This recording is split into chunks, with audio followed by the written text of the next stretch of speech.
Sebastian, those locks. Like, I do appreciate. I know you shaved and you've got the mustache going on, but the long hair. I know who the real Metal Lord is. It's not a movie that just came out. Sure. Are we actually? Is this a recording, or are we just talking casually right now? This is recording. This is the recording. Okay. I am curious. Will, I know you've cut the hair. It's awesome. Sure. The glasses bring it together. Can you play an instrument? I played the violin for 12 years. I have not played it since high school. That's not very metal. I'm looking for electric guitar. Like, I'll take the tambourine over there. I mean, I think the violin's pretty sick, but sure.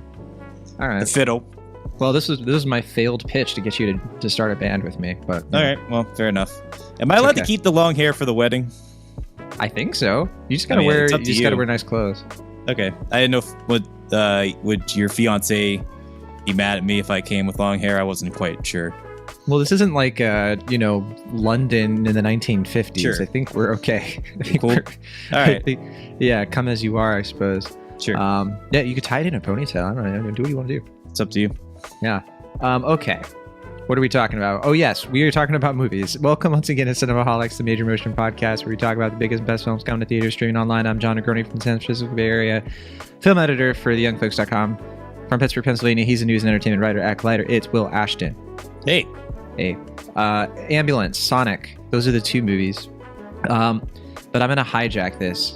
I had a plan, and because you were like, oh, what are we talking about? Ambulance on? Yeah, Ambulance and Sonic. Sure. This is now an RRR podcast. Well, we were trying to talk about that next week, right? See, I lied to you. No, we're talking about it right now. I know. I want to talk about it right now. RRR, Rise, Roar. Well, I'm excited for you. Rise, Roar, Revolt? Yeah. Rise. Yeah. Is that what it is? I think it's Rise, Roar. I could have the order wrong. Yeah. The Tollywood film. I thought it was Bollywood. You corrected me. You're like, no. You I believe, facts.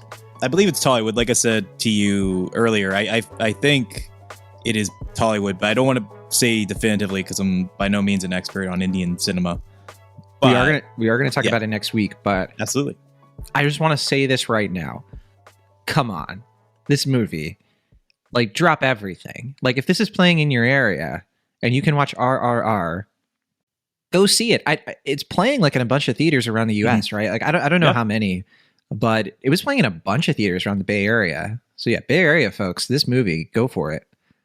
Yeah, I mean, it was playing. I think it's not in as many theaters as it was before, but it was previously playing at my two local AMC theaters. Yeah, and I know it got a wide Pittsburgh. release. Yeah, so I mean, there's a decent chance. I think better than some people might anticipate of you being able to see this film. It like, I would look it up at least. This is like. We're going to do a whole thing about it, but this is like, if you want to see an action movie and you're sort of like, you know what, I like the Marvel movies fine, or maybe you hate the Marvel movies, maybe you're just sick of action cinema in general. You're like, man, when are we going to get another like Mad Max Fury Road? This movie's not Mad Max Fury Road. It's its own thing, but it is like one of those action movies that makes you go like, oh yeah, this is why I love action movies. It's one of those, like, we get them every once in a while. You don't want to miss your chance to see it in a theater. And yeah, I mean, the hype is real. I think everybody I saw in my letterbox was like 4.5 stars, 5 stars, like across the board. I think for you too, right? Yeah, I mean, that's the main reason why I wanted to see it, because it was on my radar for the lead up to the release, and then I was just kind of confused, like, what is RRR? Yeah, I saw a few tweets of people being like, wow, this is going to be in theaters the same week as Everything Everywhere All at Once. Like, that's odd. Like, what a feast, these like two terrific movies. And I think that's like the first time I heard about it. And then I kept hearing about it, like from from mutuals. Yeah. I mean, it's a genuine word of mouth type film, at least in the United States. I think it's very big film in India. Like, I think it's the highest grossing international Indian film, at least as far as the US is concerned at this point, or at least it's up there right now. So, I mean, I look forward to having that discussion with you next week. You didn't want to see Fantastic Beasts 3, which is totally fine. And I think that's going to be a better discussion anyway. So yeah, we're not doing Secrets of Dumbledore. Yeah, I don't think I'll see it. And okay, yeah. They played the trailer for it for RRR, and I was a little bit like, yeah, okay. Sure. I was like, la la la. I didn't, I kept my eyes and ears down during the trailer, as I usually do. I don't like to get into the trailers, but I mean, you're not. It's not like when you watch the trailer, you give J.K. Rowling money. It's not like she gets $5 because you watched the trailer. Well, to be clear, I'm not trying to do any performative like political grandstanding. I'm just not interested. I just did not like the first two Fantastic Beasts movies at all. I know people like the first one, but I was just like, I don't like it. I don't think they're good movies. I don't care about a third one. I don't want to sit through it. Sure. I also don't like J.K. Rowling, but I mean, that's a whole other thing too. Yeah. I mean, for me, it's like, it's same with Morbius a few weeks ago, or a couple weeks ago, I guess now. It's like, why bother? It's just, well, if there is something else we can talk about that I feel will inspire a more genuine conversation, or something that is more exciting, that feels like something we should be talking about, and we can use that in its place, I would do that. So in that case, like, we had the chance to talk about Everything Everywhere All at Once. I felt that was a much better film to discuss. And then likewise, I feel like if we have this opportunity to discuss RRR, Triple R, however you pronounce it, in lieu of discussing Fantastic Beasts, The Secrets of Dumbledore, I'd say let's just talk about Triple R, because why not? Yeah, so that's our reasoning. Agree with it, disagree with it. That's all fine. That's all good. I'm not doubting, there's going to be all kinds of other, review shows and people talking about it. So you'll be covered. Don't worry about it. I mean, that's where I see it as, is like, how many podcasts are going to be discussing Fantastic Beasts 3? How many podcasts are going to be discussing Morbius? Rather than, sure. we have an advantage because we'll be talking about two films that, generally speaking, I feel like people aren't going to be discussing on podcast forums as much. I've seen people talking about RRR on social media, but I haven't seen a lot of reviews. I haven't seen a lot of videos or podcasts talking about this movie. So I'm excited that we're going to be joining what's right now, at least, kind of a limited fray for that. Because I definitely want people to see that. I care more about that movie being successful. Yeah, I'm biased. But I mean, I think it's good to discuss it now, because I feel like people should see it now while they can. I think it'll still play in theaters for a little bit, but in case it is becoming a more limited engagement, see that film and then hear our discussion about it. Absolutely. Okay. So that's I think enough background for us to talk about what we're going to talk about. We talked about hair. We talked about movies that are not the movies we're really going to be talking about today. I think that's as good as time as any to talk about ambulance. I don't know how to say it so that the LA is like pronounced an ambulance, because ambulance. Wait, say it again. I say ambulance. Ambulance, but then there's like two A's. I get it. It's not perfect, but you're doing your best. Ambulance. There we go. Yeah. Ambulance. It even gets you kind of like pumped, right? Like you want to keep doing that, and start dancing. I like it. Ambulance, the latest film from auteur director Michael Bay. Yep. And this is an action crime thriller movie, big old action crime thriller movie, very long. It's over 2 hours. Sure. It's not one of his longer movies. I mean, this guy's made Transformers movies that are almost 3 hours, right? So he's definitely no stranger to long running time. Michael Bay. And the film has an interesting cast. We have Jake Gyllenhaal, who hosted Saturday Night Live this past weekend to promote the film. You say so? Didn't you see some of SNL this past week? Well, you sent me that one cringe. Yeah, it was terrible. Skit. The opening skit, which he was not in. He was not in that. His monologue was okay, and there was one sketch from SNL this week that I thought was okay. It was the Instagram one. Why did you like that? That was kind of fun. Did you see I did see the one they didn't air, which is the Cal Mooney skit, as they always don't air his stuff, which was Serious Night Live, which I think was a better idea than it was in execution, but I'm sure that skit was funnier than anything that actually made it to air. So I didn't see the Kyle Mooney skit. No, I had to sit through the Flower skit, which was pretty bad. I had to sit through. There was one where they were doing the cabaret, the singers for. My thing with SNL is that I think almost everybody on that cast could be doing better, particularly Cecily Strong. But that's just me. Or I guess that's not just me. I'm sure other people agree. But anyway, so Jake Gyllenhaal, he's in this film. Oh, and he even was saying in his monologue that he hadn't hosted SNL for like 15 years. The last time was in 2007 to promote Brokeback Mountain. So return. My main criticism with his monologue, Will, is that he didn't do a joke about the whole Taylor Swift thing. coward. He should have gone there. They should have done something for the All Too Well. I don't know how clued in you are to that. I know you're the pop culture. Oh yeah, I'm familiar with it. I mean, sure. I was a little bummed. I was like, oh, come on, man, lean into this kid. You know, people are thinking about it, but okay. Yahya Abdul-Mateen II is also in this. We saw him recently in stuff like Candyman and Aquaman, stuff like that. Matrix Resurrections. Yeah, that's right. I forgot about that one. But I didn't forget the movie. I forgot he was in it. He was Morpheus.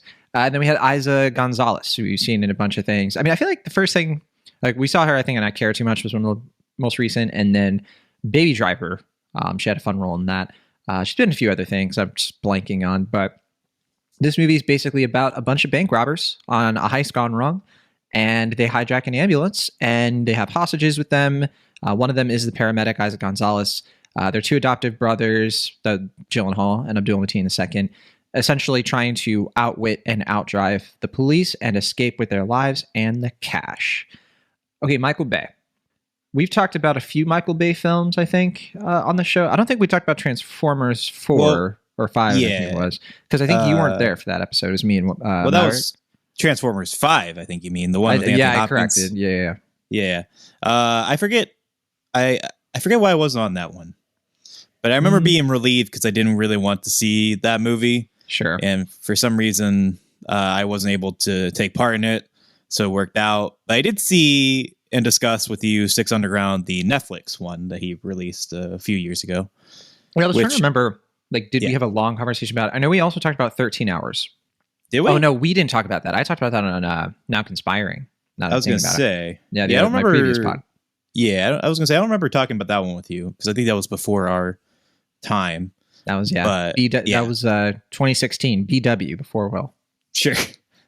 No, Six Underground. I'm actually going to look it up on the site to see when we talked about Six Underground. But Six Underground. Yeah, I was going to say, I know you were very strongly negative on the film, and I was more mixed on that one. I think there's some cool action beats. I think there are scenes in that movie that are undeniable Bayhem. Yeah, I just could not really care a whole heck of a lot about Ryan Reynolds and his team and all that. Like, I guess the emotional pathos of it didn't really connect with me all that much. But from an actual visceral level, I feel like that might be Michael Bay's most gonzo at this point. Maybe even more so than Bad Boys 2. Which is, I'll take the Bad Boys movies well over his more recent stuff. I'll take the second one. The first one I don't think is very good. Oh, really? I like both of them kind of equally, but it has been a long time. I think the first one is kind of boring. The second one I think is the best film that he's probably ever made. Oh, I think I misheard you. I thought you were saying that you prefer the first one to the second one, but okay. No. The second one. Yeah, okay, that makes more sense. Yeah, the second one's a weird film because, like, I remember someone described it as like it's maybe a pure evil film. It should win 10 Oscars. And I'm like, I kind of agree with that sentiment. Yeah, that's pretty fair.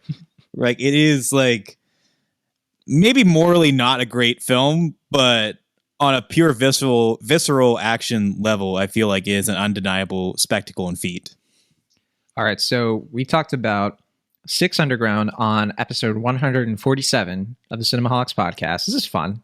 That episode, we talked about Jumanji: The Next Level, Black Christmas, Richard Jewell, and then the last movie was Six Underground. And we had, we did so much back then.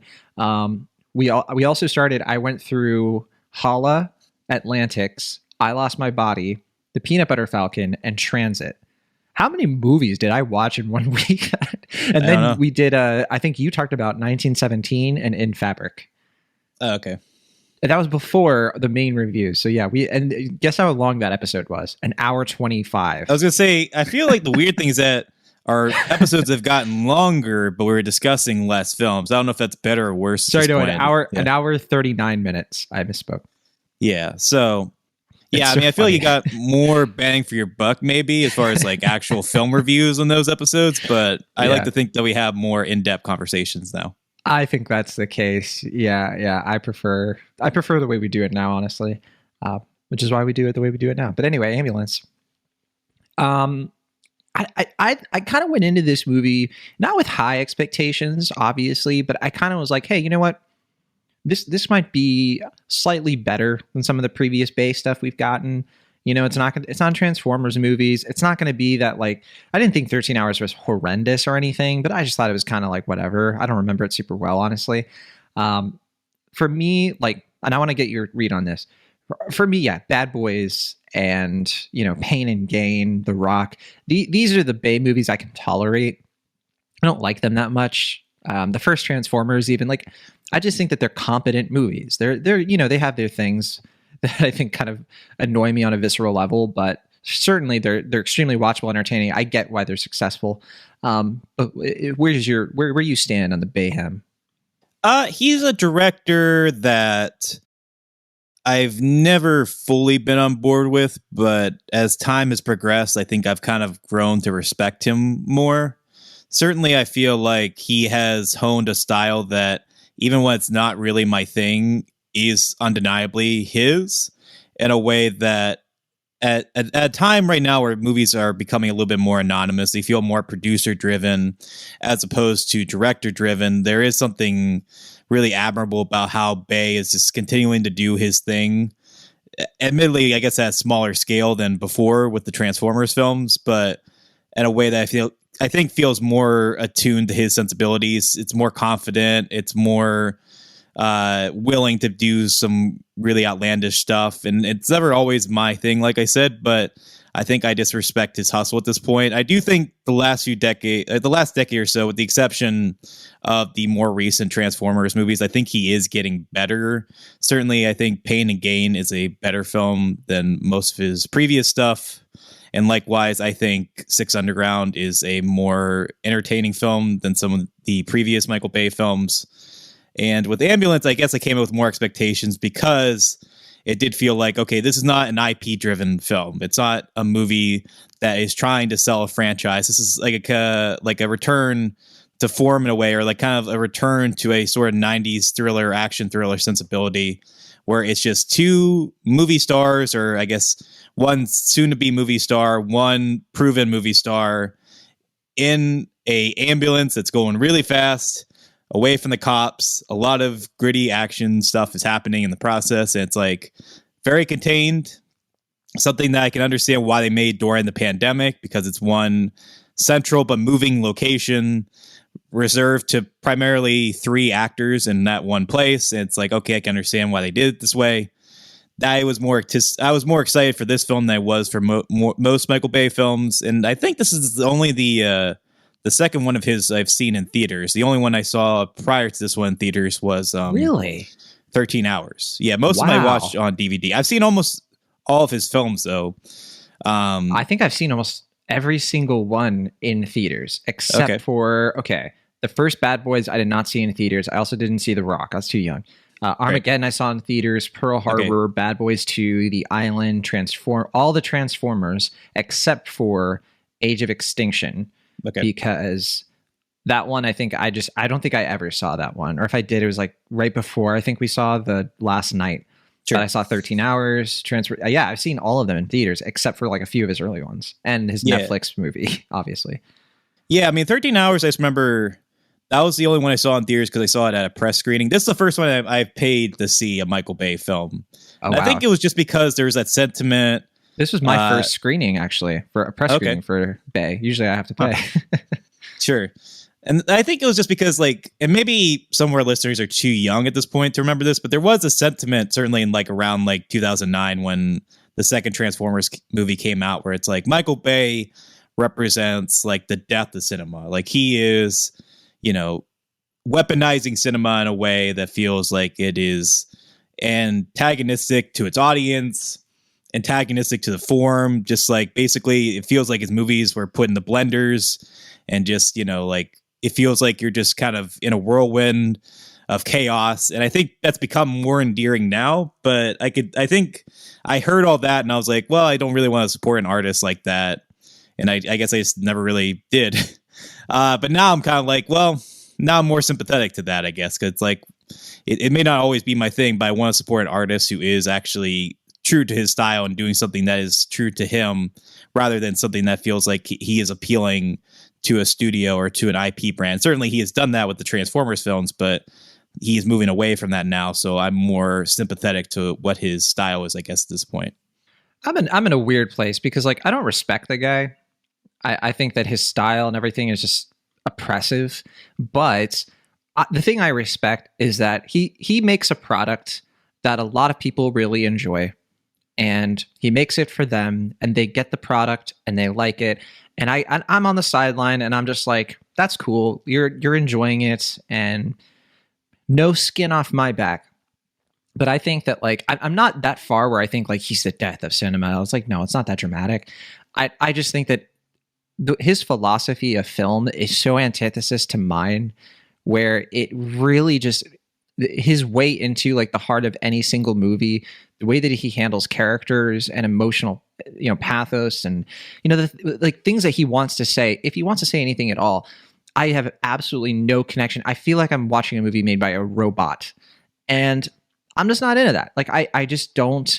I don't appreciate that or respect that or have a way to sort of like connect with that. But I get the people are like, well, you know what? I want a spectacle. I want to go into the theater and just be attacked by explosions and sound and all this stuff.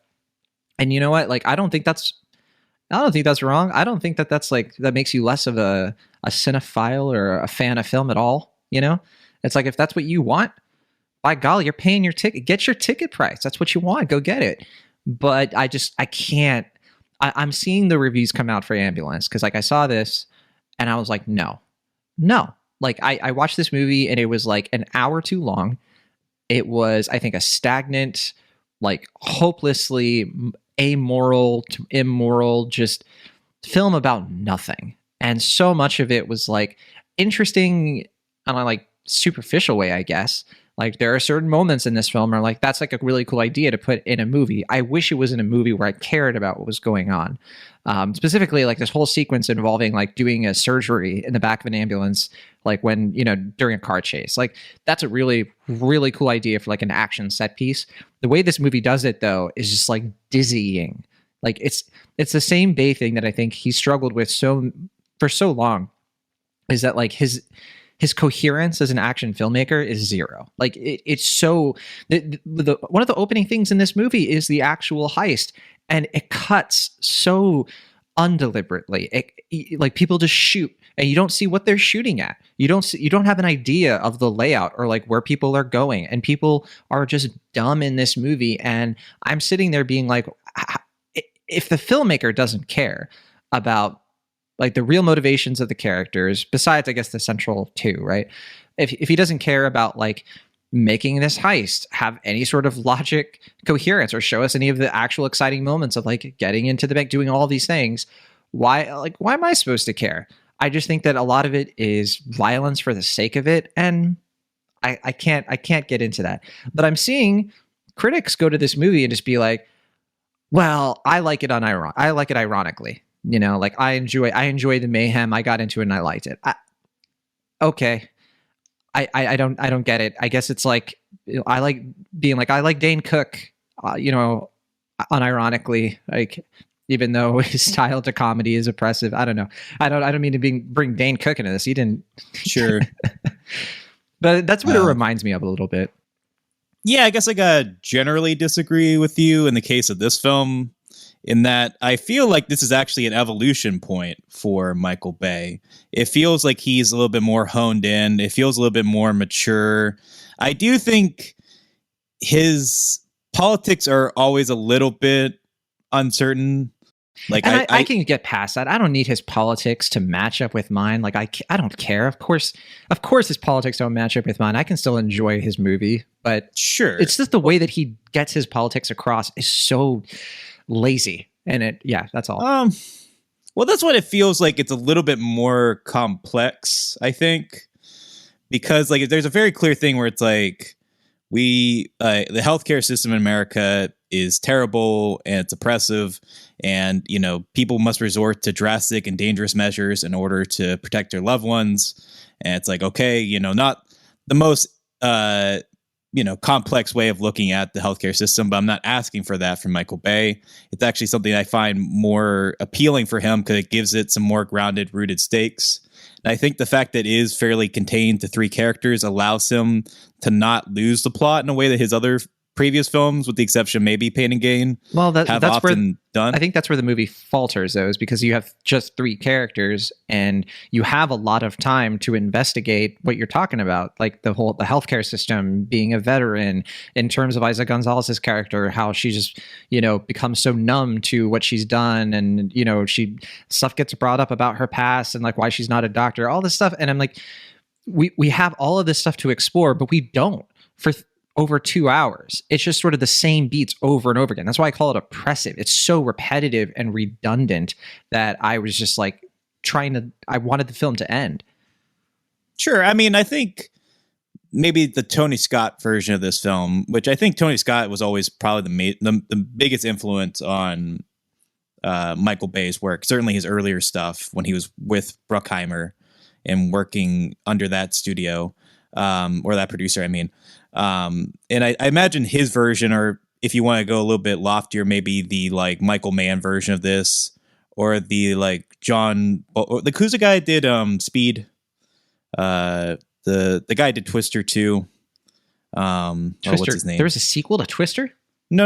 Like the director of. I thought you were saying like who directed the second. You're talking about John de Bont. Yeah. I imagine the Dutch. He was like a cinematographer, right? But anyway, like any of those filmmakers, I'm sure would have been more adept at matching the action to the emotional. Yeah, because this is Speed, but like Speed has so much better progression as a movie. Like it feels like every set piece builds upon the other. This movie, like you could rearrange all kinds of things. Yeah, and I'm not saying that. And that's why I think like Speed is a great film. That's why I think any number of like I think this is probably the closest that Michael Bay has come to making his Unstoppable. I guess at this point, like I mean, I think Unstoppable is a better film than this, but I think on its own terms, what Michael Bay is accomplishing here is still a major step up. I think it's him being more honed in. I think part of that is because of the limitations of both the budget and filming during the pandemic.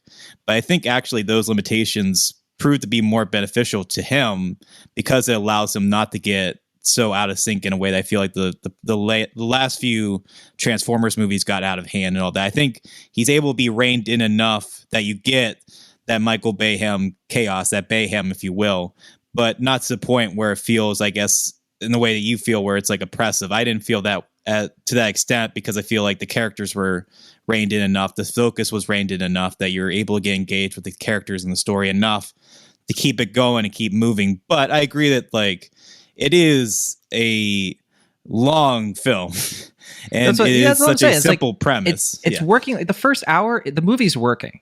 To what you're saying, because it's reined in and because it's like, I mean, once it does sort of like center around those characters, it does take a long time to get to the main point of the film. It has such a long prologue essentially, but yeah, I'm just saying, it's like once you get to like the hour and a half mark, it's like, why are we still doing this? Like we're still in the ambulance. We're still like, we're still doing, the characters are doing another moment where the brothers are fighting, another moment where they're trying to outmatch the police. An FBI character gets like dropped in like way too late in the film for us to care. And then that never really goes anywhere. I don't know. It just, to me, I didn't think that the film was reined in a lot of this extra stuff that I think was in the script. The script was by Chris Fedek, by the way.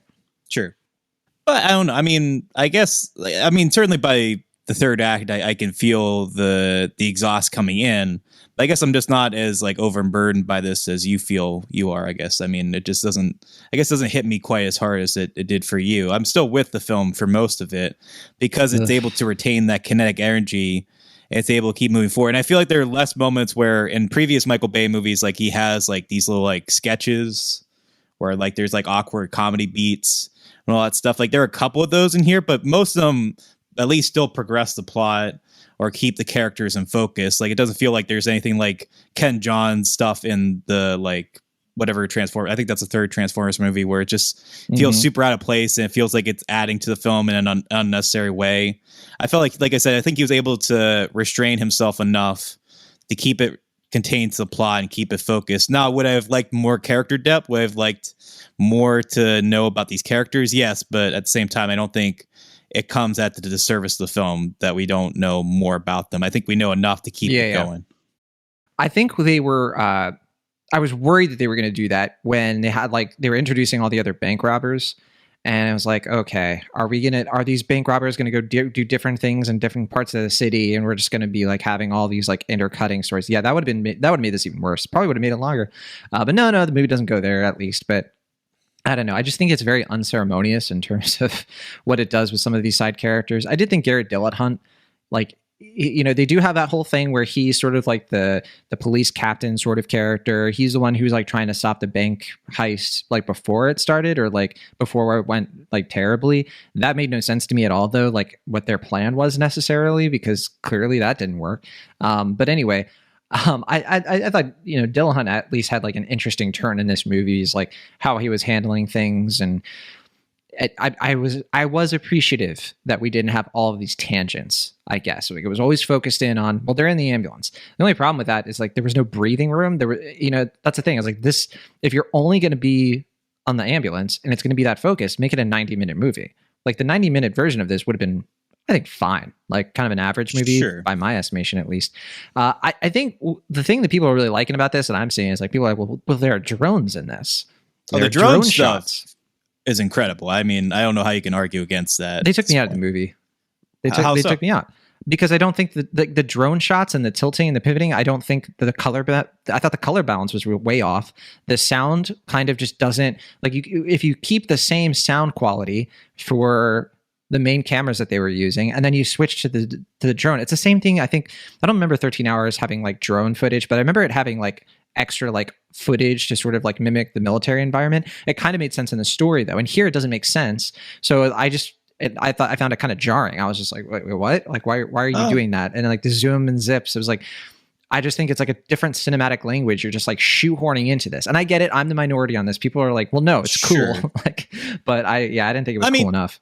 I mean, certainly Bay is no stranger to mixing styles, often within the same scene. Like, there are countless examples in Transformers movies where it goes from IMAX cameras to like normal 35 or whatever, and it's just like, even at home when you watch it, goes like in and out enough to like it can cause a headache. I felt like this was way more consistent about that. Like, I felt like seeing it in IMAX, I was afraid that was what was going to happen, but I was actually really impressed by how it was able to seamlessly kind of go into both the drone footage and the regular, whatever Kodak's camera, whatever they use to film this outside of that. And I thought the drone stuff was actually more effective about getting you into it because it's so visceral and it's so unique that like when you see it like scaling a building and like going that, and like it feels like you're on a roller coaster. It's just there were a couple of shots where I thought it worked, but most of them no, because I was like, that's a drone, and I don't know, like I wasn't immersed. Like I was just like, well, I was just in the head of the movie, in the head of Michael Bay, I should say. Like, that's just Bay playing with a drone, kind of going around here. I think the thing is, people are like, well, yeah, John, it's Michael Bay. Like that, the immersion is that you're in a Michael Bay film. You're thinking too much, and I get it. It's on me. I just don't think that like it's a style that like connects with me. And so like for other people, I think would look at those shots and just be like, man, that's really impressive. Sure. For me, it's just like, man, that's really disorganized. Well, it's just interesting to me because I normally don't really connect with Michael Bay. Like, he's not a filmmaker I traditionally get with, but I feel like this is a step up. Like, I feel like I'm able to get with him, not to the point where I think some folks are, where they're giving this like 5 out of 5 stars and being like, this is a maximalist masterpiece or whatever. I'm not on that level, but I am more receptive to this film because it feels like this is what I've wanted from Michael Bay for a while, a way that he was able to channel that chaotic energy, but reined in and focus enough to the story and the characters that it doesn't feel like such an oppressive viewing experience. Or if it is oppressive, it feels intentional to the story. It makes you get into like this kind of militarized state where they're like, literally at gunpoint at every single moment. And you have to kind of like use your like blockheaded wits to figure out what to do next. And I can agree that like, would it be more effective if it did that in 90 minutes? I mean, I guess, but this is Michael Bay and he's going to make a 2-hour film. And so I would rather support what the filmmaker is going to do than get the condensed version, I guess, in the long run. I think I know what the issue is for me. I should have been drinking during this movie. That probably would have helped. I mean, I was dead sober and I had a good time. Too. So, yeah. And so, yeah, but I am curious, like, I think a lot of people have pointed this out. This is very much like a Grand Theft Auto movie that isn't called Grand Theft Auto. To the point where they even point that out, because I was going to make that comment. And then he refers to like his old movies a lot in this movie. I was kind of surprised by it. Twice. I mean, not a lot, but more than most filmmakers do. I mean, more than most filmmakers do. Like, Scorsese's not really like, these are mean streets, during Goodfellas, That guy over there, he's some sort of raging bull. Quick, call the taxi driver. No, but yeah, he refers to like The Rock and what was the other movie he referred to? It wasn't Transformers. He said, well, the cops come out of the car. It's like, let's go out like bad boys. That's right, bad boys. Yeah. Oh man, that was funny. But no, I do think that. Oh, what was I going to say? A GTA, Grand Theft Auto. Like I could see like if somebody was going to make a Grand Theft Auto movie like officially. Oh, it should be Bay. Absolutely. I mean, who else? Like I wouldn't want it, but like I don't know any other director who'd be able to like handle the ambition of such a thing. But I guess this already is like a Grand Theft Auto movie, so we probably don't need it. Okay, I think that's all. I think we're pretty clear in our thoughts here, right? Was there anything else you wanted to add? The only major thing I just wanted to really highlight here was how much of this was practical. Sure. In a way that I felt was really worth noting. And I felt like that got me more immersed in the film because it wasn't like I was distracted. There were a couple green screen shots. Yeah, I was going to say, there's a few. I mean, it's not bad. But I never felt like I was like taken out of the film by anything. And I felt like that was what made it so immersive, was that it's also practical and so contained to the actual action beats. I felt like, for as much as Michael Bay's style can be explosive, I felt like one of the most surprising things here was that how much he only had like maybe like 2 or 3 explosions, and they're actually effective because it's like, oh, like it's building up to this explosion in a way that like his previous movies just like explosion every 15 minutes. Yeah, but my only thing with that is that like, I mean, the main thrust of the plot is like, we have to keep this cop alive because otherwise you're going to jail for a long time. It's like, right. But then 10 cops die. Yeah. Like they're exploding all over the place. Right. Yeah. And it's like, if you get caught, even if you don't kill this cop, you're still going to like right. It makes no sense whatsoever. But no, I agree. I agree. The practical stuff in here, as usual with Bay, it's one of the strongest selling points. I mean, that one shot where there's like 2 helicopters in the LA River. I mean, that was incredible that he got that shot. Like unbelievable. Oh, stuff. Absolutely. Yeah. I mean, and that's what I feel like is my main thing with it, is that like, I think it's more a movie of moments than an overall great experience. But I feel like this is probably the most consistent and the most entertaining Michael Bay has been in a decent while. I think the reason I like the practical effects and everything. The editing. For me, I just cannot with the editing. And it's like I could handle this whole style and his pacing and the way he just approaches the movie for a while. But I have a threshold, and it's like, yeah, man, once we get past the 90-minute mark with this movie, I'm done. I'm just like, okay, get me out. Get me out of this ambulance. I need another ambulance. Okay. Yeah. I guess we'll just have to disagree. Yeah, that's fine. It'd be weird if we agreed on a Michael Bay movie. He's too divisive. These days, at least. I thought everybody kind of was like on the same page with Bay, but I'm kind of surprised, and not in a bad way, where I'm seeing people be like, I love Michael Bay. Like, like really serious critics who you'd think would be like kind of snobby about Michael Bay are kind of being like, this guy rocks. And I'm like, okay. Cool. Yeah. I don't know. I mean, like I said, I'm not a full out Bay apologist. I really only enjoy like a couple of his films at this point, maybe a few. There are some people who are like hardcore into his stuff, and I was surprised to see that. But I mean, if he keeps this up, I mean, I'd be more than happy to support a filmmaker if he's keeping this level, I'd say. And also like this had a really small crew, it looked like.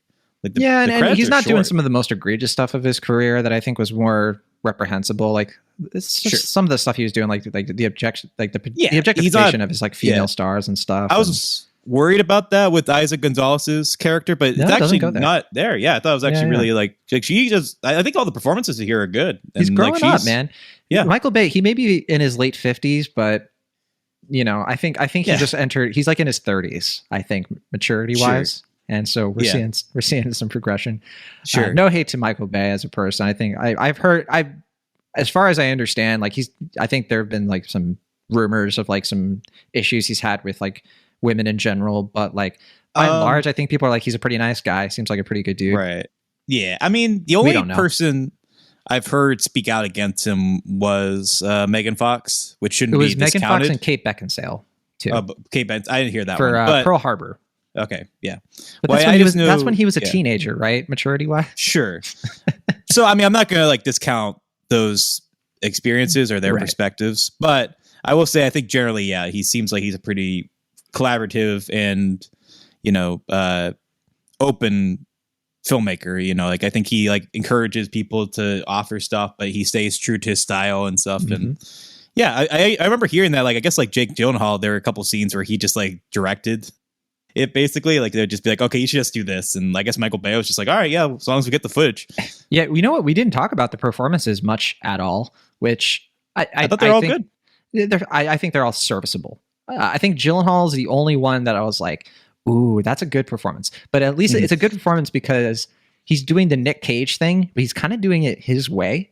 And I thought Gyllenhaal was like the only character that I thought was like the right energy level. I think I'm not criticizing Yahya Abdul-Mateen II or Eiza Gonzáles. I just think that they're more like straight characters, kind of like in his like wake.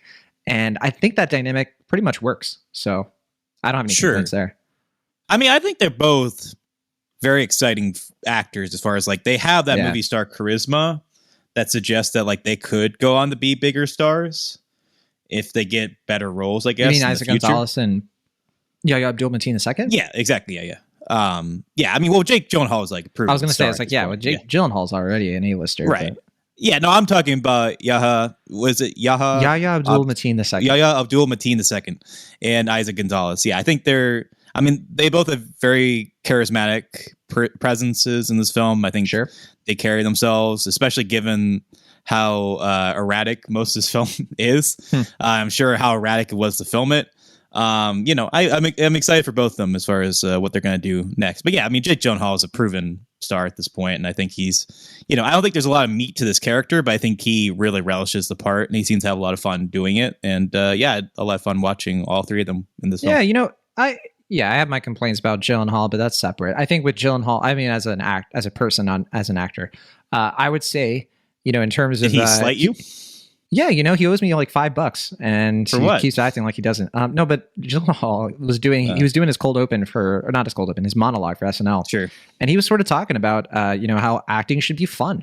It's like people take it too seriously. People don't. He was like, something I've kind of learned the last few years is like, should be having fun with this. Like acting is kind of silly and stupid if you really think about it, but it's awesome. And I was like, yeah, you know what? That's a pretty good philosophy of this, of this current acting stage of his career, So I'm here for it. All right, the movie's doing pretty well at the box office. It made $31 million, I think, worldwide. Okay, either worldwide or domestic. I thought it was tanking. Well, I mean, its budget isn't that high. That's the thing. Okay, that's a good point. It's not an IP film. Yeah, its budget reportedly is like $40 million. Yeah, because I think it saved a lot of money on like post-production CGI, right? Yeah, I mean, seems like it. I think so. Yeah, I'm seeing it right now. It's grossed.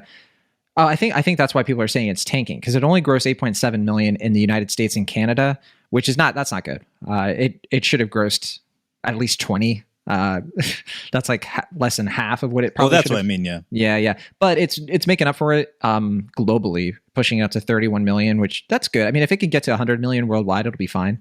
But yeah, not a huge success yet. And I don't think it's how much competition does it have? I mean, we have Fantastic Beasts. I don't know how well that's going to do though. And after that, we have what else do we have in the Northman? April. The Northman. I don't think the Northman's going to be a big siphoning stuff from something like Ambulance. I don't think we're getting like a big summer thing until Doctor Strange early in May, and then Top Gun at the end of May. So, sure. I think this movie might do okay. We'll see. Yeah, I mean, I just think they put it in IMAX screens. They, I think, had higher hopes for it, given Michael Bay's involvement and all that. Sure. I think a lot of these theaters like AMC are probably kicking themselves. They didn't reserve those IMAXs for Sonic the Hedgehog 2, which is creaming Ambulance at this point. But I'm definitely glad I got to see Ambulance at an IMAX screen. Well, we're going to talk about Sonic for sure. I'm kind of interested. I haven't seen the box office for that yet, but let's finish out our review of Ambulance with the Rotten Tomatoes game. Will Ash, let's look at Ambulance here. We have 169 reviews counted from critics on Rotten Tomatoes. Can you guess the Rotten Tomatoes score? What do you think? I think it's going to be positive, but not certified fresh. So I'm going to say 68%. Ooh, very good. It's not you're only one off. Okay. Okay. So do you think it's 67 or 69? Nice. Oh, I gotta say 69, baby. That's where you falter at 67. I'm sure your brain was just like 67, but I'm glad you went with your heart on that one. Sure. 67% on Rotten Tomatoes. You were almost spot on. Not certified fresh, but that's still a fresh rating. What are you going to do? And then audience score. Oh gosh, now that I think about it, Will, I gave the film a negative review on Rotten Tomatoes. It would have been 60. Maybe it would have been 69 if it wasn't for me. Yeah, hoisted by your own petard. The game is rigged. Oh yeah, audience score. Yeah. We have 500 plus verified ratings. A lot of verified ratings for this one. I think people are going to be positive, but not like through the roof with it. So I'm going to say 74%. They are more through the roof than I think you're suspecting. 88%. Wow. Very high, very high. Nice. Rotten Tomatoes, though, I'm a little curious. They bill this as a mystery and thriller drama. What are you doing, Rotten Tomatoes? What mystery is there in Ambulance? Yeah. That's funny. Yeah. All right. Okay, and then let's go to Letterboxd. Let's see if you can guess the average rating. We have 19,000 watches so far logged on Letterboxd. That's not a ton, but that's good. But okay, what do you think the average rating is out of 5? 3.6? A little bit lower, 3.2. Yeah, people aren't that into it, but it's certainly above the 3, which is, I think with Letterboxd. I think with Letterboxd that's pretty solid. Yeah, and, I mean lower than I expected though, given how receptive my feed has been, at least. Last and probably least, Cinema Score. What do you think the folks in Vegas had to say? I'm going to say a flat B. No, A-. Oh, wow. Okay. Folks in Vegas hate LA just as much as they're Michael Bay. They're cheering in their theaters there, I guess. Blow up that city. That's worth gambling. Okay. That is our review of Ambulance. It is now playing in theaters. We have one more review for you all this week. Little sequel called Sonic the Hedgehog 2. Now, as you'll recall, the first Sonic the Hedgehog movie came out right before the big pandemic, right? So we talked about Sonic the Hedgehog on the first one, on episode 155 of the show. Mm-hmm. So that was February 17th, 2020, literally a month before like the major lockdowns were like in full swing, right? Yeah, that was the last, I think, full house screening of a film that I saw. I remember seeing that like a Friday showing or something like that. Might have been the case for me too. Yeah, because I saw like Emma and stuff, but like that wasn't packed, and like Onward was a press screening. Yeah, right. Yeah, so I mean, like I feel like that was the last like public screening that I remember. Like people were going to the movies in masses to see a film. Also, in that episode, we talked about The Photograph, Downhill, and To All the Boys, P.S. I Still Love You. What a time we were alive. Sure. Yeah. It all went downhill, if you know what I mean. Sure. But yeah, so we talked about the first Sonic. Kind of the big thing with that first movie was that they released a trailer a year before because it was supposed to come out in 2019. And the design of Sonic was really bad. Like objectively, his eyes were cursed. And people were like, man, he doesn't look like Sonic. He looks like this weird CGI monstrosity. And there was a lot of backlash, and Paramount was like, you know what, we got your back. We're going to push the movie back, and we're going to overwork and underpay our animators and production workers to fix all of this mess. And by golly, they did it, and that movie was a big success. It made a ton of money.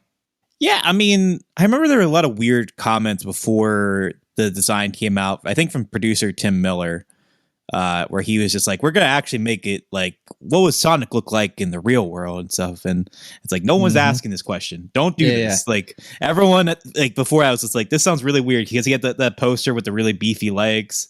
And it's like, I don't want to atomically correct Sonic. We just want Sonic that's in the games, but in live action form. Exactly. And they had to learn that the hard way, but I do feel bad for the animators who probably had to bear the brunt of most of that, they were probably experience. The ones I assume, I don't know this for sure. I'm sure they were the ones who were probably saying before, like, well, that's what I mean. Yeah. It's like, I'm sure they were like, this is weird. Yeah. And it's like, this is weird. I don't know if we should do this. And it's like, don't talk out of place. We hired you to do a job, do it. And so we can meet our quota, and it's like, Now, this is Paramount, and for the sequel, we have a lot of characters returning, of course. Ben Schwartz is back to voice Sonic. I think he did a terrific job in that first movie voicing Sonic. Here as well. I just think I think he's a great voice actor for this character. And we also have coming back Jim Carrey as Dr. Robotnik, the big villain. Of course, you got to have Jim Carrey coming back. I know people are saying, like, if they're going to do a third Sonic, how are they going to bring Jim Carrey back? It's looking like he might retire. But I feel like he's got to... Come on.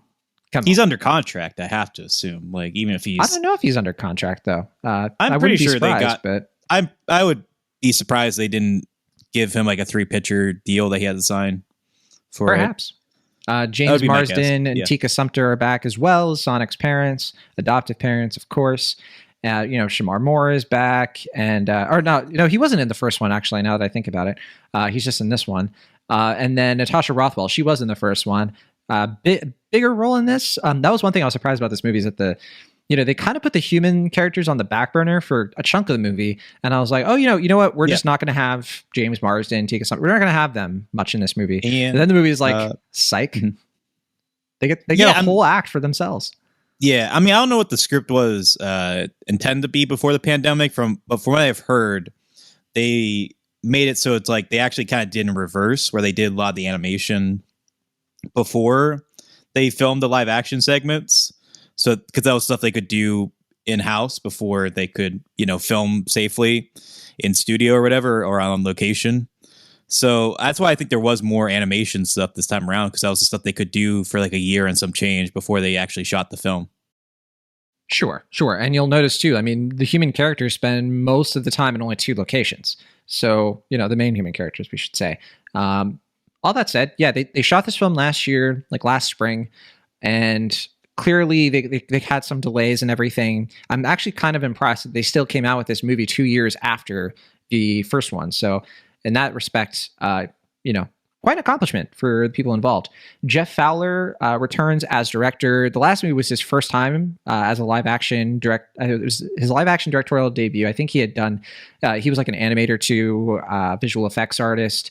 And I think he had done like some short films, but he's back here doing he did a good job in the first one. I didn't think that first one was all that great. I thought it was pretty flawed, but I thought it was a fun time with Sonic and his new pals.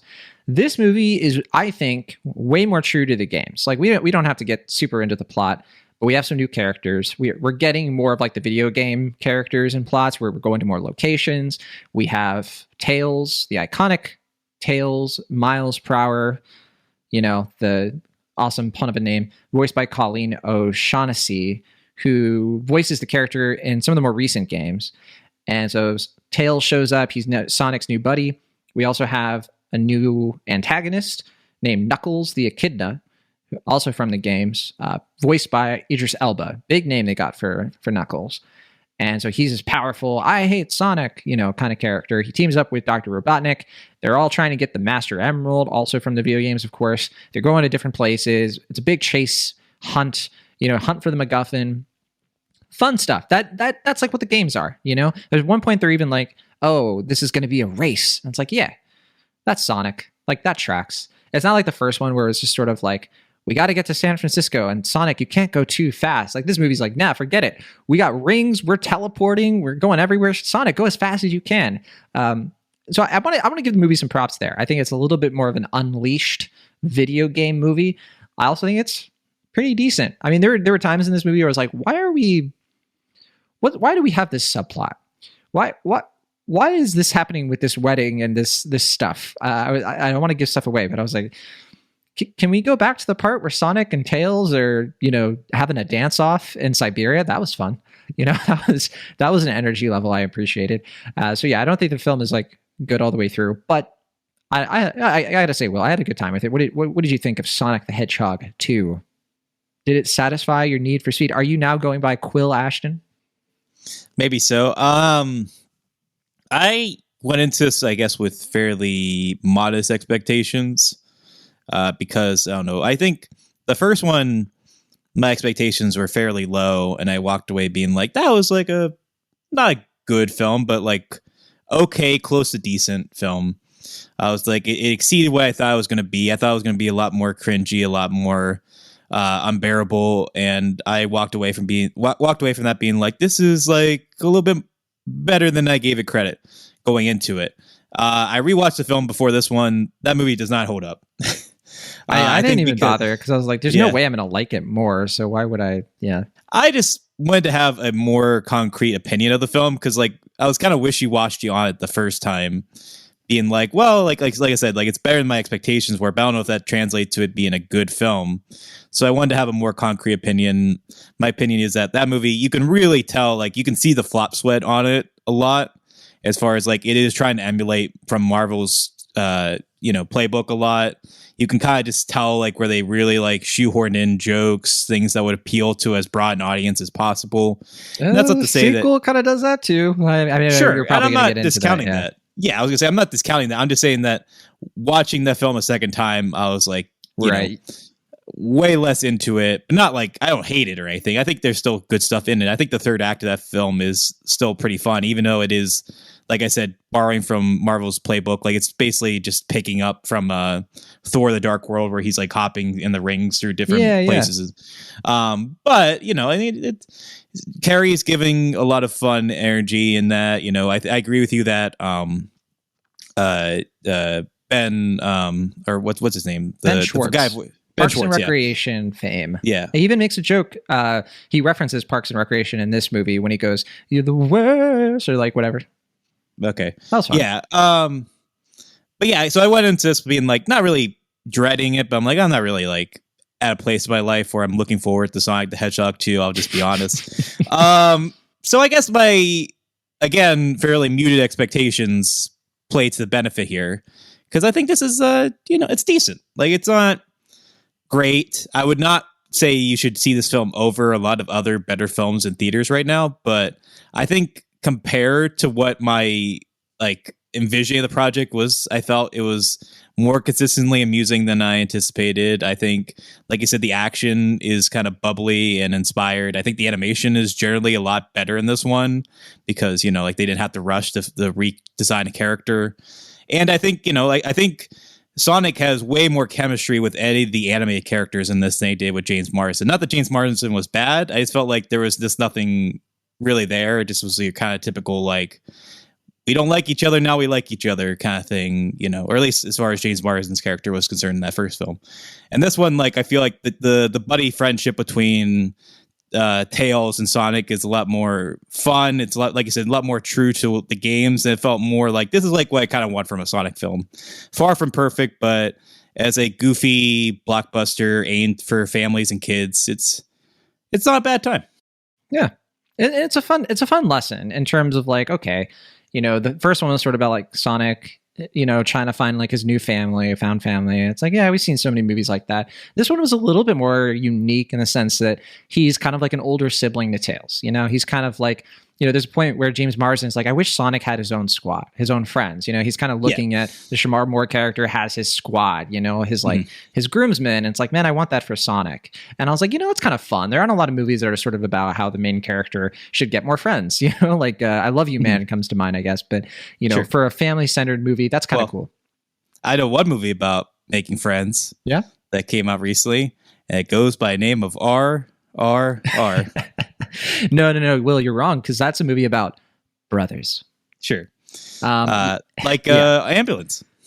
No, those are pretend brothers. Whoa, sorry, no, Jake Gyllenhaal just came in here and he's yelling at me now. Yeah. R.I.P. John.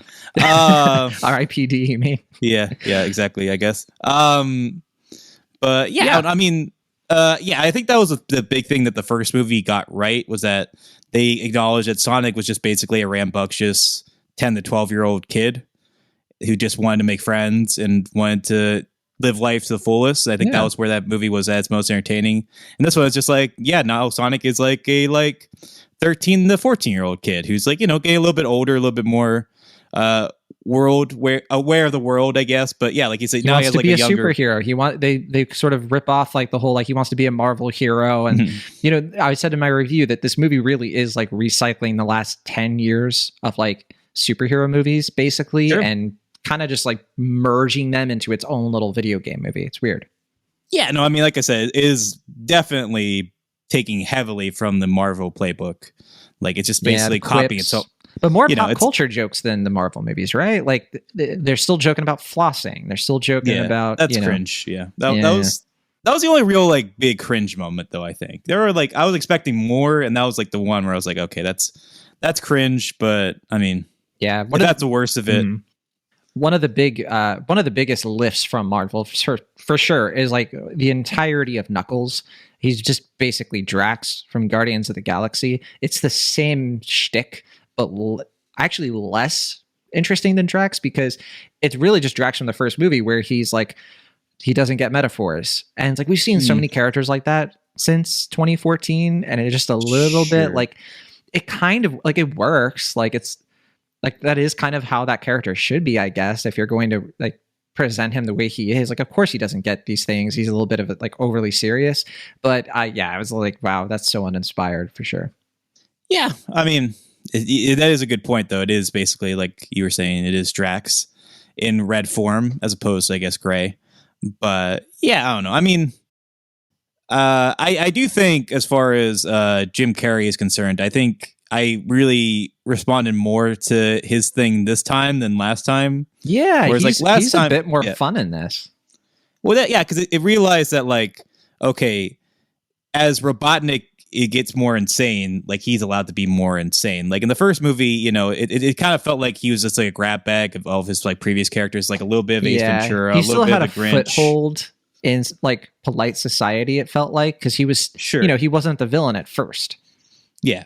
And yeah, now it's just like he is like pure chaos, or not pure chaos, I guess, but like more chaotic than before, because he's been on that mushroom planet for how long? Yeah. At this point, and it's like he's almost like an alien himself at this point, and I felt like that was more emboldening for him as an actor. Like it felt like it could inspire more genuine chaos, whereas like in the first movie, it kind of felt like, okay, now we just need Jim Carrey to do and say some crazy things for 5 minutes.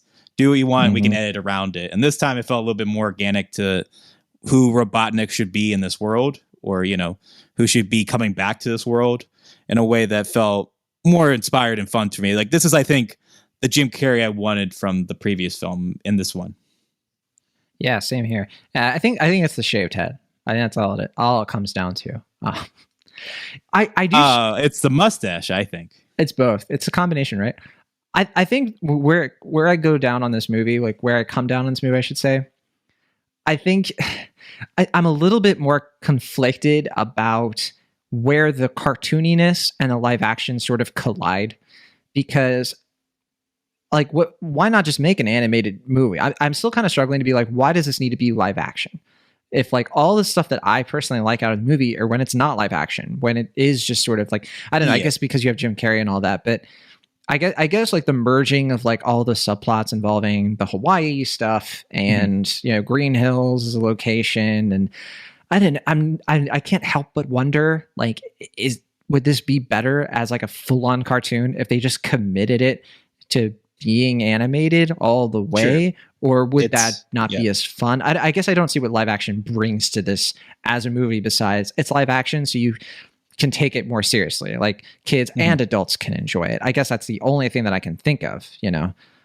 Because I think of like Angry Birds, you know? Like that's a good movie. Like it doesn't need to be in like New York City.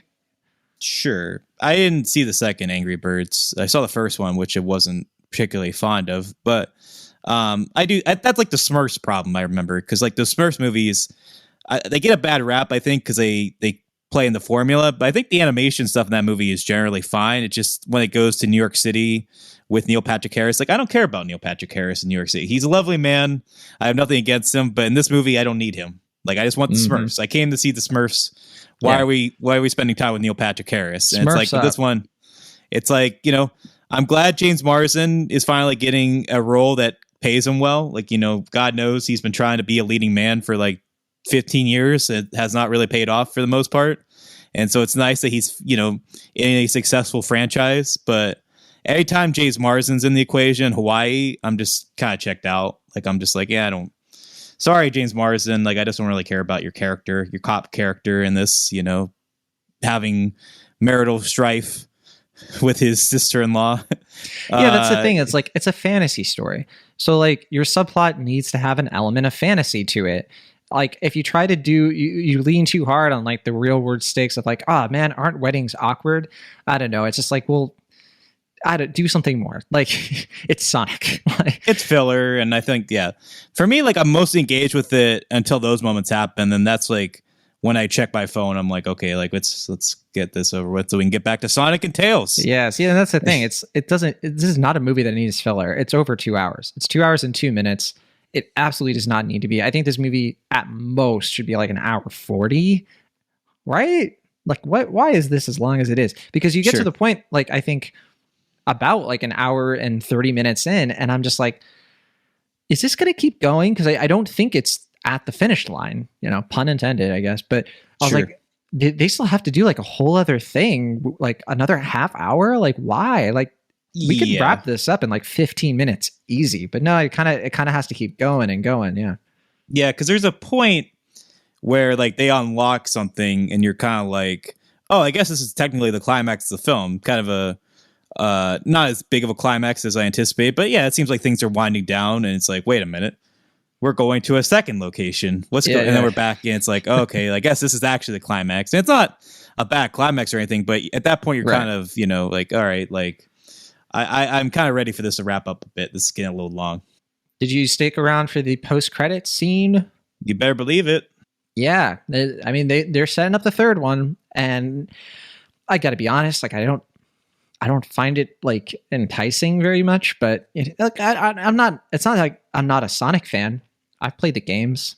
I know these characters pretty well. I think Sonic is really fun, and I'll watch another one of these, sure. But I don't know. I'm sort of I think I'm getting tired of the Sonic thing, and I'm a little skeptical on how a third movie would do. I feel like I would be way sick of it by the time we get a third movie. Who knows though? Maybe if it doesn't come out for a few years, I'll be like, you know what? Sure, I can do another lap around the ring. Let's do it. Yeah, I mean, I will say that I think they learned the right lessons this time. And I think Fowler is better as a director at this point. He seems a little bit more confident, at least, as far as like following the money or following the things that people really responded to with the first film. And I do applaud him for that. But I agree, like, if we're going to get a third movie, really just all I really care about are Sonic and Tails and Knuckles and Jim Carrey as Dr. Robotnik, because I consider all those to be anime characters, including Jim Carrey. And so like the human stuff otherwise I don't really connect with. There is a turn with the wedding that, without giving too much away, I think is kind of funny, but not like, I generally could have done without all that stuff. I feel like it like we said before, it's just mostly filler. Yeah, it just feels like another set piece. It's just another set piece in the scheme of things. It's a tie back to the previous film, but in a way that's like, yeah, I mean, not like something I need to really get the fullest Sonic movie experience, I guess. But, like I said, going into this with fairly modest to low expectations, I think I generally got what I wanted or expected from this film. And so I'll probably have to keep those same modest expectations in check for whenever the third film comes out. Will Ashton, is this the first decent to good video game movie sequel? Is this the first good video game franchise with more than one movie? I mean, good is a strong word.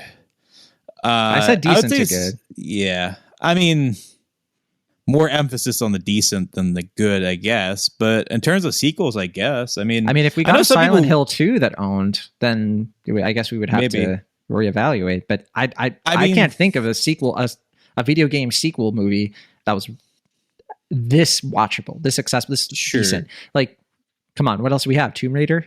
I mean, Angry Birds 2, I guess, is the only one. Maybe. I didn't see that competition. One. Yeah. I mean, I know some people really go to bat for the later Resident Evil sequels, surprisingly. Yeah. But I haven't seen those, so I can't speak to those either. I mean, I would say Sonic 2 doesn't hold a candle, in my view, to Detective Pikachu. I thought you were going to say Mortal Kombat 2.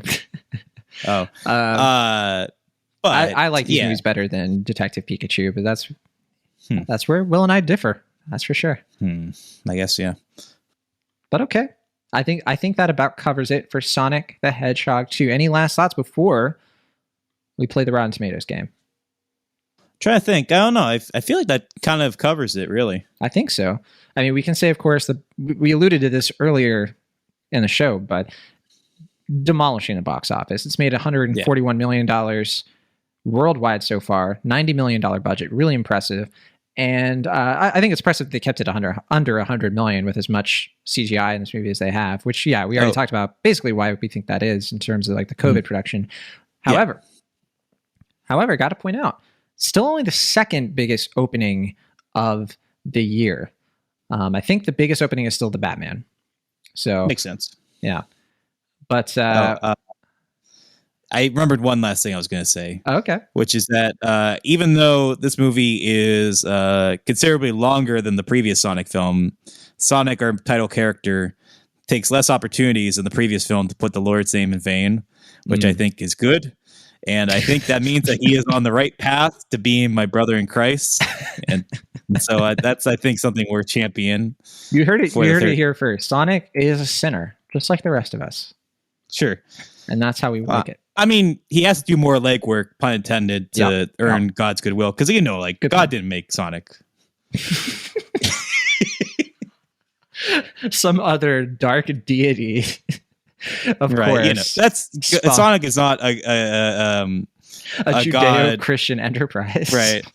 he should fear God as much, if not more, than most of us. So, wow. Okay, let's play the Rotten Tomatoes game on that weird note. Only 123 reviews have been counted. Like, people aren't bothering reviewing this. They know the score. They're like, why would I review this? Well, I know the score? What do I have to add? You know that's the score? The question. No, that was teeing you up. I said, oh yeah, do I know the score? That's the question. There you go. There you go. 123 reviews have been counted on Rotten Tomatoes. Will Ashton, can you guess the Rotten Tomatoes score? I feel like it's probably decently high, but maybe not as high as the first one. Because the first one doesn't have 80-something% or something. Like the first, I'd have to double check. I don't remember. Yeah, I don't know. I just remember that's the highest rated video game adaptation, I think, on Rotten Tomatoes. No, Werewolves Within. We talked about it. Oh yeah, that's right. Yeah, it used to be, I guess, before that movie came out. There you go. But I would say Sonic the Hedgehog 2 is at 74%. No, and it's actually the same RT score as Ambulance, 67%. And that is higher. I just checked than the first one. The first one was 63%. Oh, wow. Okay. Yeah. For some reason, I thought the first Sonic had a really high score. It's still going the speed limit. That's what we can gather, huh? Sure. Okay. I guess a 60-something% for Sonic the Hedgehog 2 is basically like a 94%. Okay. All right. Audience score. We have 2,500 plus verified ratings. A ton of verified ratings for this one. People they can't wait. They're going fast. They're fast to Rotten Tomatoes to tell that website what they think. What do you think? 92%. It's actually 97%. So also higher than the first Sonic. The first Sonic had a 90. Oh, I just had it. Hold on. Let me. I don't want to say this is wrong. The first Sonic audience score was 93%. So it's kind of funny that it was 63-93, the first one, and the second one is 67-97. How about that? Kind of a weird coincidence. Sure. All right, cinema score. What do you think? You know what? Weirdly, I feel like this is the type of film that gets an A for cinema score. Spot on. Yeah, absolutely. Is it not an A plus, but definitely an A. Wow. Yeah. Oh man. First one also got an A. Did check that. I just figured that if they're giving Sing 2 an A, they're giving Sonic the Hedgehog 2 an A. All right. This has 25,000 watches on Letterboxd. So fewer critics scored it on Rotten Tomatoes, but more people on Letterboxd put it as their something to watch. So interesting point out there. But yeah, what do you think the average rating is on Letterboxd? I think it's going to be the same as Ambulance. I think it's going to be a 3.2. No, 3.4, a little higher. There are some people who are like, you know what? Sonic 2, he gets an extra 0.2. How about that? Yeah, well, plural, I guess. Or, yeah. I don't know where I was going with that. All right, that's Sonic the Hedgehog 2, now playing in theaters. Oh, boy. So we already talked about this. Next week, we will be talking about RRR, We might also have a chance to talk about Duel again, or at least mention it, since Sure. Duel, Dual, Karen Gillan, and Aaron, what's his name? Last name again? Aaron Paul. Aaron Paul, yeah. That Riley Stearns film is going to be hitting, I think, limited release this coming weekend. We talked about that one out of Sundance. Great film. Really enjoyed it. Yeah. I might try to see that in theaters. Yeah, I mean, I'd like to see it in theaters if I could. I mean, the big movie of the weekend is Fantastic Beasts: The Secrets of Dumbledore. I'm not sure what it's tracking box office wise. I am curious, like, how well is it going to do? Because I mean, Crimes of Grindelwald didn't do super well, right? Yeah, and I mean, Fantastic Beasts did come out internationally this past weekend, or at least in the UK. I haven't seen any of the numbers, and I imagine it would probably do better in the UK than here, because I do think that there is more of a backlash to Rowling and Harry Potter right now. But I don't know how much of that is just like Twitter and like online people versus like, I think the Harry Potter fandom is still huge, right? I mean, I don't know, but I know that in the UK it underperformed rather significantly. Really? So it's not looking great for Fantastic Beasts 3, which makes sense because I think even outside of the J.K. Rowling stuff, I feel like people don't really like or care about this spin-off franchise that much. It's not Harry Potter. It's not, you know, like something, it's just in that Hogwarts world, but it's not the characters that people know and love. And I think that second movie really soured people on it, you know, because people were defending the first one. I remember the first one came out and it was getting, people were like, you know what, I like this. And I remember being the one who was like, I'm not into it. Oh, I remember that. Yeah. Yeah. You were like, this is you know, this and that. He's showing some cuss words around, and I'm like, John, it is 2 a.m. where I am. I'm going to bed. You can have this rant tomorrow morning. There you go. But yeah. You see it kind of reflected, right? And there's very little marketing for this. Like, you didn't even know the subtitle, right? Yeah, I mean, the weird thing for me was when I saw Sonic the Hedgehog 2, the trailer that they had for Fantastic Beasts for that film, like, really wasn't about Fantastic Beasts. Like, half, if not most of the trailer was just like talking about Harry Potter and on Hogwarts and like showing fans reacting wildly to Harry Potter footage. And it just seemed like they were really trying to aggressively, like, it felt like a chaos mode where it's like, you know, crisis mode. Like, they had to like really force the whole Harry Potter thing to get it to be appealing to a broad audience. And there's just like, so much baggage, man. I mean, you have the Ezra Miller stuff, you have the Johnny Depp stuff. I think it's Mads Mikkelsen now. Yeah, I think like, yeah, you have Jude Law's Dumbledore, but it's like, who's excited about a Dumbledore prequel? Like, who? I mean, if they let Dumbledore be openly gay, sure, people would be like, that's interesting. Like, that's a different kind of thing, like that's unique. But like, and he has a European vacation or something. There you go. But he meets like, another, at least older wizard. At least with that first Fantastic Beasts movie, it was in America, so there was like a bit of a mystery, sort of like, well, what is the wizarding world like outside of Hogwarts and all this stuff?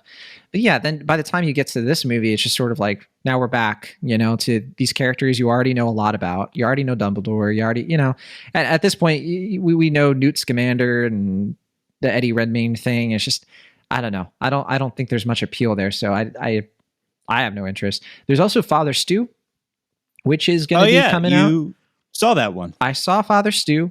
I did not like it. Not like it. Are we discussing that film? Am I seeing that film?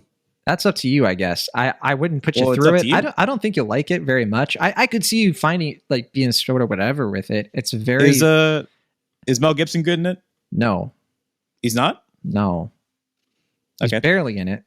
I mean, there are a couple scenes in it where he's doing acting. Sure, like I'm not going to say that he's like a terrible actor or anything. But sure, like, I mean, undeniably charismatic actor. I mean, not a good person in the slightest, but he's a pretty objectively horrible human being. Right. In this movie, he's just kind of like a wet blanket, I guess. Like I didn't find him popping much at all. I think Jackie Weaver is much more interesting in the movie, personally. Sure, she's great. It's not a terrible movie. I didn't like it. I think it was just, it's all over the place. Like you mentioned, like you saw the trailer, and the trailer is pretty accurate in the sense of like, it's like 3 different movies and it's really badly structured. Oh yeah. Cause I saw the trailer before Uncharted and I'm like, oh, you know, it's like Marky Mark in boxer mode again. Like, you know, that's kind of odd. You know, it's been a decade now since The Fighter, and it's, you know, he's like probably in his 50s by this point, if not pushing 50. Seems weird that we're doing, he's a priest now. Well, that's kind of a funny turn. Well, there's a whole middle thing, and he's trying to be an actor too. Like it's okay. Yeah, I know. I'm telling you, it's all over. Yeah. But yeah, we'll be talking about RRR for sure. I don't know. We might be talking about The Northman soon because you already saw it. I'll be seeing it in a couple of days. Unbearable Weight of Massive Talent, I think we might be talking about in the coming weeks. The Bad Guys, lots of stuff coming up. Yeah. When does The Bad Guys come out? Bad Guys, I think, is like the week after next, I want to say, because I see it this weekend. So I think it's the following weekend. Is that the 22nd as well? I think that's the 22nd. Let me double check. Okay. Yeah. Opens wide April 22nd. Okay, so we could probably do a bonus for Northman and discuss The Bad Guys and Unbearable Weight of Massive Talent for that week. I mean, yeah, otherwise it would be a big week. But you know what? I think we'll have plenty to say about all three of those movies, I imagine. Let's see. I heard that, Bad Guys, I heard is actually all right. Yeah, I've heard good things, but I'm holding out judgment. I haven't... I watched the movie on Saturday. I haven't read the review yet or edited the review we have from Alicia Kelly, who's doing it for the young folks. But I think she liked it quite a bit. So, all right. That'll do it for us, though, on this week's episode of Cinemaholics. Don't forget to connect with us on social media. Say hi. We love your emails. We read them. We frame them on our walls, or at least I do. Will he doesn't know about that. But we love your emails. cinemaholicspodcast@gmail.com. You can find all the info on how to connect with us and support us and all of that stuff through our show notes below. But we'll be back next week to talk about RRR. Until then, from the Internet California, I'm John Negroni. And for Pennsylvania, I'm Washington. See you next time.